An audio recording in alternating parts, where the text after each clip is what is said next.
कलयुग में हनुमान जी कहाँ रहते और कौन कौन लोगों ने साक्षात्कार दर्शन किए हैं।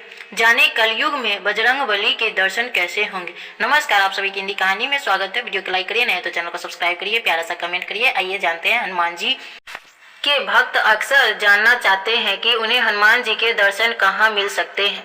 कई पौराणिक कहानियों में कई बात का उल्लेख मिलता है कि कलयुग में हनुमान जी सशरीर गंधमादन पर्वत पर निवास करते हैं।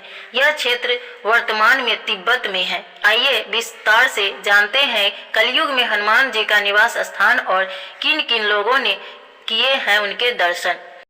हनुमान जी प्रभु श्री राम के परम भक्त हैं। पौराणिक कथाओं के अनुसार हनुमान जी की केवल बलशाली ही नहीं बल्कि दयालु भी हैं। हनुमान जी इतने दयालु हैं कि अपने शत्रु पर भी दया करके उन्हें संकट से निकाल देते हैं। इसका अर्थ यह है कि हनुमान जी केवल एक देवता ही नहीं बल्कि एक योद्धा भी हैं।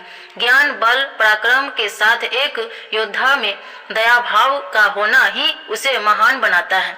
कई पौराणिक कहानियों में इस बात का उल्लेख भी मिलता है कि हनुमान जी कलयुग में संकटों को पार करने में हर उस मनुष्य की सहायता करते हैं जो भी हनुमान जी की स्मरण पूरी श्रद्धा के साथ करते हैं। बजरंगबली को चिरंजीवी होने का वरदान प्राप्त है, इसलिए माना जाता है कि हनुमान जी कलयुग में भी सशरीर निवास करते हैं। आइए जानते हैं कलयुग में कहाँ रहते हैं पवन पुत्र हनुमान जी। इस जगह पर ऋषि मुनि और देवता भी करते हैं निवास। आइए जानते हैं वह कौन सी जगह है। रामायण की कथा के अनुसार गंधमादन पर्वत से जुड़ी कई कहानियां मिलती है। गंधमादन पर्वत के क्षेत्र को यक्षलोक भी कहा जाता है। ऐसा कहा जाता है कि यहाँ एक अद्भुत सरोवर है जहाँ खिलने वाले कमलों को रोजाना हनुमान अपने आराध्य श्री राम की पूजा में अर्पित करते हैं। श्रीमद् भागवत में वर्णन मिलता है कि द्वापर युग में भी हनुमान जी गंधमादन पर्वत पर निवास करते थे। इसी क्षेत्र में हनुमान जी भीम से मिले थे। अज्ञातवास के समय हिमवत पार करके पांडव गंधमादन पर्वत के क्षेत्र में पहुंचे। इसी दौरान एक बार भीम से मिले थे।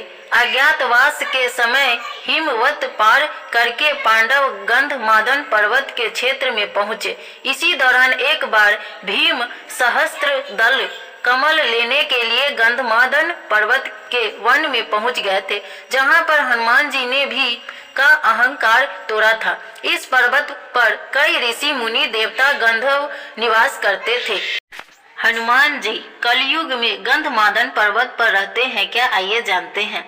श्रीमद् भागवत कथा के अनुसार हनुमान जी त्रेता युग में भी थे और द्वापर युग में भी कई वर्षों तक इस जगह पर विचरण किया करते थे।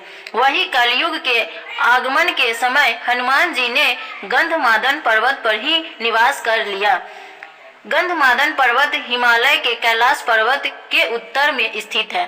प्राचीन काल में सुमेरु पर्वत के चारों दिशाओं में स्थित गजदंत पर्वतों में से एक पर्वत को गंधमादन पर्वत कहा जाता था। यहाँ पर महर्षि कश्यप ने तपस्या की थी। यह पर्वत धन के देवता कुबेर के क्षेत्र का हिस्सा था। कभी यह जगह सुगंधित, वर्तमान समय में यह क्षेत्र तिब्बत क्षेत्र में स्थित है।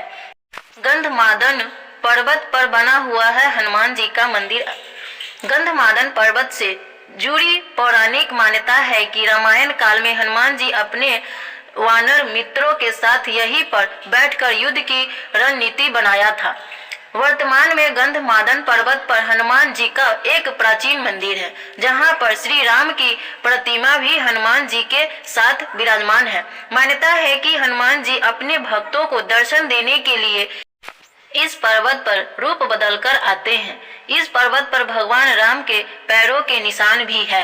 कलयुग में इस लोगों ने किया है हनुमान जी की साक्षात्कार दर्शन। आइए जानते हैं कौन कौन लोग किए हुए हैं। कलयुग में भी कुछ महान लोगों को हनुमान जी की दर्शन पाने का सौभाग्य प्राप्त हुआ है।